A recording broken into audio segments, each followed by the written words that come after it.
Hello, gang. I am here to start the live 10-minute takeaway. I'm going to wait just a little bit here to see some people coming on. Once you're on, please give me a thumbs up. I see someone coming on. Can you hear me okay and see everything okay? Thumbs up or an emoji is very helpful, as Facebook Live is definitely... Okay, great. I see some people coming on. Can you hear me? Thumbs up? Thumbs up. Awesome. Hi, Chrissy. Hi, Zoe. So good to see your names in here. Brings me lots of comfort. So as I'm waiting for some people to get on, I know you probably saw in the group a few weeks back, people were asking about like home hair dyes. Awesome. Home hair dyes and what to do. So my Madison Reed, thanks, Chloe. Woohoo! My Madison Reed just came yesterday, and I was really hoping to do my root touch-up for you all, but I just couldn't get to it. Hi, Erin. So I wanted to let you know, I'm going to just tell you how my Madison Reed hair dye, how it works. So here are the roots coming in hot. They're gray, nice and even everywhere. I'm going to report back how this Madison Reed is working out. So you guys might want to try it when your grays come in. Hi, friends. I love seeing your names. All right, so thanks for being here. My very first 10-minute takeaway. Hi, Brooke. Some of you are very new to the group, and some of you have been tuning into these videos that I've been doing. But for the sake of everyone being able to really understand what I'm teaching, I'm going to kind of start from the beginning and do it quickly. As many of you know, I have been a life coach the last 3 years, and the 13 years prior to that, I was a mental health therapist. So I've had a lot of years of studying the human brain, and my own personal experience in therapy and my own personal experience working with a life coach, hi Sandy, the life coaching in particular for me has, I don't want to sound dramatic, it's just truly transformed my life. Well, as a therapist, I was teaching my clients things, but I wasn't applying them to me. And I think it's really easy to do that in a therapist chair. And my experience as a life coach is that you live out what you teach. You are a walking example of what you teach your clients and what I teach in this group. And so I want to share what I'm about to share with you. I want to give you a quick couple before and afters of my life before using this tool and my life now. I have gone from someone who relied on drinking wine every night to relax myself and avoid feeling to no longer wanting it or desiring it. I've gone from someone who used to use food as a huge emotional crutch to no longer doing that. I might do it for a day and say, okay, I need to take a look at my thoughts and change them, so I change this behavior. I have gone from someone who, I think my husband would tell you, I am a lot kinder with my words. And I'm a lot gentler to the humans around me because I've learned to become gentler with myself. And that is what I hope to teach some of this to you all today. So as you know, the group is called How to Feel Better Amidst Chaos.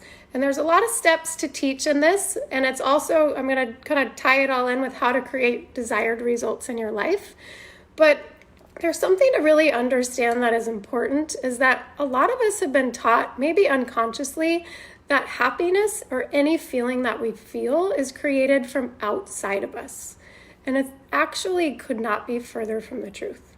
It is an extremely misleading message because every single feeling that we feel is created from inside of us, regardless of the circumstance.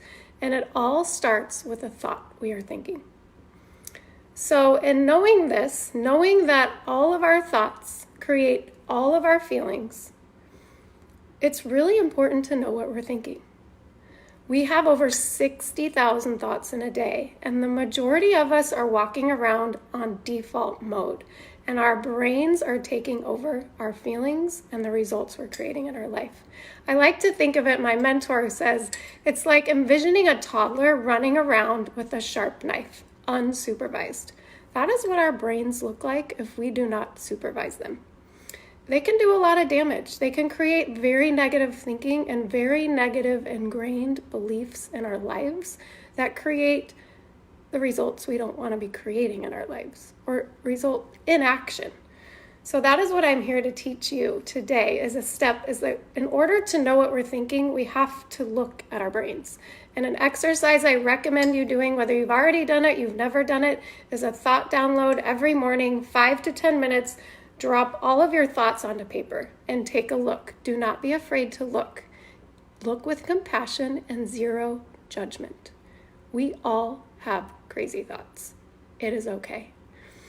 But the beautiful thing is once we take a look at the ones that are not serving us, we can change them. And the next step then is once you've taken a look at that, is to then look at what are these thoughts, what feelings are being created because of these thoughts. Ask yourself the question and write down what are the top 3 feelings I feel on a regular basis. And then what are the top 3 feelings I want to be feeling on a regular basis. You might already have some. Hold on to them. And then if you need help in the group, I have posted a PDF called a feelings chart. I've also posted all of this for you to practice. I will direct you to that after the workshop. But there is a cheat sheet where you can look and see what feelings are, because a lot of people get confused by a thought and a feeling. I will teach you that as well. So once you've uncovered those feelings and the ones that you don't want to be feeling, the beautiful thing is that a feeling is merely a vibration in our body. A feeling will never kill you. No matter how hard it is to feel it, no matter how uncomfortable it feels in your body, it will not kill you. And what people tend to do, and again, it's human nature, is to try to avoid that feeling because it hurts. It's hard. Those hard ones are hard to feel. And so we go to a buffering action. Mine used to be drinking wine. Mine used to be overeating with sweet food when I wasn't even hungry. Some people over Facebook or over Instagram till their eyeballs hurt. Some people over organize. Some people over shop. We all have our go-to things. So, but the thing is with doing the buffering is if you go to buffer and get that immediate quick fix to avoid feeling, what happens is you might feel good for the moment, but the next day that feeling you're trying to avoid will be heightened. And then you're in this cyclical process where you buffer and then your feeling gets worse, so you buffer more and more and more, and you go down into a spiral. So I am here to teach you how to not do that. If you don't struggle with this, I applaud you, but most of us do. So this is where the model comes in, and I always want to give credit where credit is due.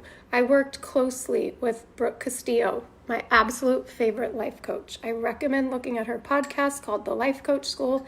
She has taught the model and has welcomed us all to teach it. It is the tool that has changed my life. And basically what it does, if you were able to print out the model for this workshop, awesome. I tried to upload it for this live and Zoom wouldn't let me. So I'm going to have to just read through. This is my model. This is a real life model that I worked myself through when the pandemic hit California and all the schools closed. So I'm going to break this down real quick. We have a circumstance in our life. It is factual. It is neutral. We have a thought about that circumstance. All of the thoughts we think create feelings. And then all of those feelings we're feeling create actions that we take or inaction. And then those actions create results in our life. So here is my real life pandemic model. The circumstance. We are in a pandemic, period. There's no judgment. It is just a fact. But then we have a thought about that circumstance. My thoughts at the beginning, at the start, I had several, as we all did, but here are some of my few. This will be terrible for my business and the economy. I will go nuts working from home with my family here 24/7. I am sure a lot of you can relate. Those thoughts led me to feel anxious, fearful, and very uncertain. And those feelings led me to take no action towards my coaching business. It led me to overeat. I would walk around my house mindlessly eating. My family kept saying, Danielle, you keep dropping pumpkin seeds all over the floor. I didn't even know I was eating. And I wore my pajamas all day. And then that action led to no new coaching clients, no action towards my business. I gained a couple pounds. and I looked extremely unkempt and sloppy and scrubby all day long. And then I allowed myself to do that a day, and I thought, this is not working, and I have lots of practice with this model, and I wanted to take a look at my thoughts and change them. So here it is. Here is my intentional thought model, putting practice and work into changing the thought. Circumstance. We are in a pandemic. Same thing. Neutral fact, period. My new thoughts that I wanted to try on. What an incredible time to help what an incredible time to help people with their mental and physical wellness, and to therefore help stimulate the economy. I am so blessed to have my husband home and to spend this quality time with my family. And those thoughts led me to feel inspired, purposeful, encouraged, and grateful. And those feelings led me to create this Facebook community called How to Feel Better. It led me to I was feeling more inspired just by that page. So I started getting up earlier. I would work out right away. That led me to eat healthier. And I got dressed and I got showered. And I spent quality time with my family when I wasn't working. What results did that create? It increased my coaching client base in 2 weeks, which led me to make more money. It led me to make contributions to others, whether people hired me to be their coach or just contribute to you all in this page, like right now. I lost the 2 pounds I gained pretty quickly, and I'm able to help stimulate the economy because I'm making more money because I have more clients. Now, you might hear this and think, well, that is so obvious. We all have an awareness these days. We're lucky to live in a time where we've heard a lot about the importance of our thoughts. But very few of us use the tools that we hear about on podcasts, that we hear in encouraging books in our lives. It's one thing to learn and take it in, and it's another to actually use it in our lives. And I have found this tool and this model to be such an easy way to plug in any issue in your life, any feeling you want to change, any thought you want to change, any result you want to create or stop creating with this tool. So with that, there's another level to this. And I don't know everyone in this group, and I don't know what everyone's beliefs are regarding God, but I can only share mine, and there's another level to this. If you are a believer, I use these tools, and they are powerful and helpful. But then I also take it another step, and I bring my thoughts and my fears and my worries and my stresses, and I release them to God. And the combination of doing this together is so powerful. I've tried it both ways. There are days when I'm in my own mode and I try to do it all alone. And when I bring God in, I have to work a lot less hard. So those of you who do believe, I encourage you to bring it all together. Lastly, I want to tie this up with the times right now. We are in a pandemic. We are experiencing circumstances we've never had to experience. I am acknowledging that. Some people are losing their jobs. Some people are furloughed. Some people are fearful of losing their jobs. People are working and homeschooling. Some people have 4 kids at home and they're working and homeschooling. We have circumstances that are hard. I am acknowledging that, and I am taking a moment to just acknowledge that. But we still have a choice. We always have a choice. And when I got out of my pandemic funk, I decided to wake up every day and say, how can I be better? Who can I serve today? Who lives alone? Who can I reach out to? Who can I send a little note to? How can I use my gifts to serve and contribute in this time? And how do I want to use this time to come on the other side of this pandemic a better human and what I say to be the version God wants me to be? We all have a version, and we all have a choice right now to use this time, even if you're crazy busy, slammed with your kids at home, to take 15 minutes and say, where can I serve? Some of you have lost your jobs, some of you still might, and you were miserable in them. This might be your time. Sorry. This might be your time, you guys, to do the thing you've always wanted to do. And I am here to share that I'm finally doing it. And that is available for you. God wants us to live a life of greatness. He has equipped us.